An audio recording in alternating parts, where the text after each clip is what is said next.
It fell to me to order pizza one night. I couldn't bear to have yet another French speaker guffawing at my name. So when the man on the phone asked, "Can I have your name?" I said, "I am who I am." Half an hour later, two pizzas arrived for Ian Houlihan. It is true that complete needs can change us, sometimes so profoundly that we are the same afterward, even unto our names.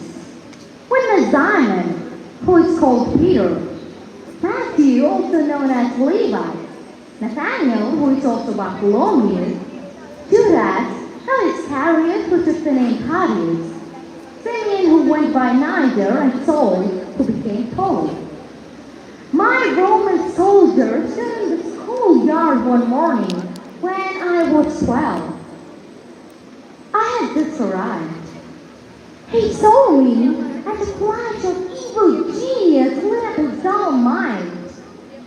He raised his arm, pointed at me, and shouted, "It's Christine Patel!" In a second, everyone was laughing.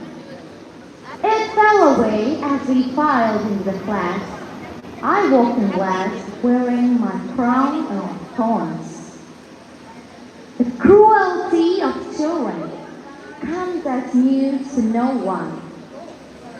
The words which walked across the yard to my ears, unprovoked and called for, "Where's this thing? Not good to go?"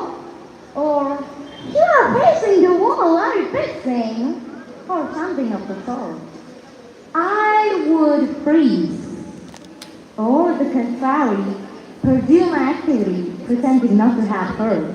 The sound would disappear, but the hurt would linger like the smell of piss long after it has evaporated. Teachers started doing it too. It was the heat. As the day wore on, the geography lesson, which in the morning had been as compact as an oasis, started to stretch out like the tar desert. The history lesson, so alive that the day was young, became parched and dusty. The mathematics lesson, so precise at first, became muddled. In their afternoon fatigue, as they wiped their foreheads and the backs of their necks with their handkerchiefs, without meaning to offend or get a laugh, even teachers forgot the fresh acquired promise of my name, and distorted it in a shameful way. By nearly imperceptible modulations, I could hear the change. It was as if their tongues were charioteers driving wild horses.